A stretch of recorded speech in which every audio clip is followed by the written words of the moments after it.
Le portail Arima, ça peut paraître un peu intimidant au premier abord, non? Eh bien, pas de panique. On va décortiquer tout ça ensemble. L'idée, c'est de vous donner un guide vraiment pas à pas pour remplir cette fameuse déclaration d'intérêt et, qui sait, ouvrir la porte du Québec. Alors, on y va? Pour que tout soit bien clair, on va suivre un plan en 4 grandes étapes. C'est notre feuille de route pour s'y retrouver dans le portail Arima sans se perdre. Première étape, et pas des moindres, la création du compte. C'est la base de tout, le point de départ.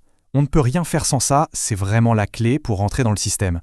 Et c'est plutôt simple en fait. Tout se passe en 4 temps. D'abord, on va sur le portail officiel québec.ca et on clique sur « Créer un compte ». Ensuite, classique, on rentre son adresse email et on choisit un mot de passe bien solide. Troisième étape, on reçoit un code par email pour vérifier que c'est bien nous, on le saisit. Et enfin, on confirme qu'on est bien une personne physique et on accepte les conditions d'utilisation. Voilà, c'est fait, simple, rapide, efficace.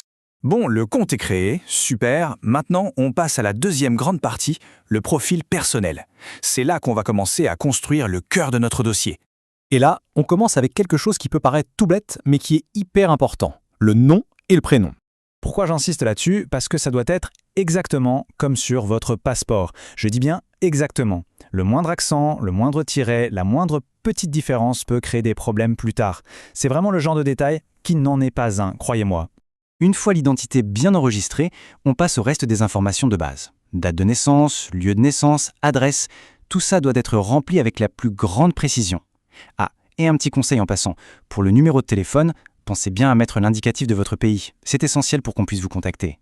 Ok, le profil est maintenant créé. Dans Arima, on peut faire plusieurs choses. Mais ce qui nous intéresse ici, si on est à l'étranger et qu'on vise le programme régulier des travailleurs qualifiés, c'est de sélectionner le bon dossier.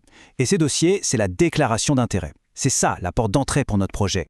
Et là, attention, information très importante. À partir du moment où on clique et on ouvre ce dossier, un chrono se déclenche. 120 jours. Oui, 120 jours, ça fait à peu près 4 mois pour tout remplir et soumettre. Donc il ne faut pas traîner, mais pas de panique, c'est un délai tout à fait raisonnable si on s'y prend bien.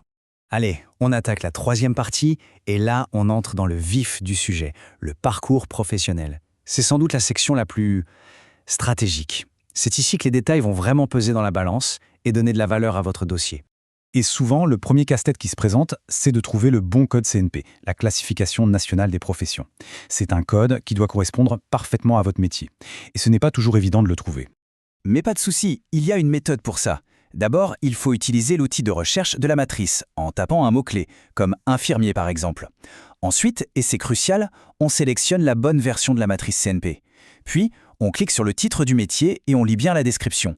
Est-ce que ça correspond vraiment à ce qu'on m'a fait? Si oui, bingo, on note ce code à 4 chiffres. Et s'il y a une chose à retenir, c'est celle-ci. Regardez bien, il faut choisir la matrice 2016. Pas la 2021, je le répète, la version 2016. C'est un peu contre-intuitif, on aurait tendance à vouloir prendre la plus récente, mais non. Pour le Québec, c'est la 2016 qui compte. C'est un détail qui peut invalider toute une section, donc on fait très attention à ça. Donc pour chaque poste qu'on ajoute, on doit être super précis. Le titre du poste, bien sûr, le nombre d'heures par semaine, il en faut plus de 30 pour être considéré à temps plein, c'est bon à savoir, et évidemment le fameux code CNP, celui qu'on a validé avec la matrice 2016. Parlons un peu des langues maintenant. Si on veut prouver son niveau de français, ce qui est un énorme atout, il faut passer par l'un des tests reconnus. La liste est là, sous vos yeux. TEFAQ, TCFQ, DELF, DALF. Attention, seuls les résultats de ces tests-là sont acceptés. Aucun autre. Bon, on arrive au bout. On a rempli toutes les sections, on a transpiré un peu sur le code CNP, c'est le moment de la 4e et dernière étape, la finalisation. C'est la ligne d'arrivée, on y est presque. Ce qui est bien fait sur la plateforme, c'est qu'il y a une sorte de checklist finale. Renseignements personnels, scolarité, parcours pro, chaque section a une petite icône. Et quand tout est au vert, quand on a des coches partout, ça veut dire que le dossier est complet et prêt à être envoyé. C'est un sentiment assez agréable, je dois dire. Et pour soumettre, c'est simple, là aussi en 3 petites étapes. 1. On clique sur Soumettre. 2. Le système nous montre un récapitulatif final. C'est le moment de tout relire une dernière fois pour être sûr à 100%. Et 3. On signe électroniquement en indiquant simplement sa ville et son pays de résidence. Et c'est tout. Et là, le message tant attendu s'affiche. Votre dossier a été soumis avec succès. Ouf! À ce moment-là, un numéro de dossier est généré. Ça y est, la déclaration est officiellement dans le système.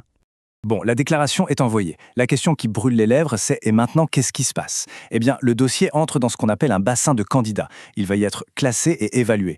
Une nouvelle phase commence, une phase d'attente, c'est vrai, mais le plus gros du travail, le remplissage du formulaire, est bel et bien derrière vous.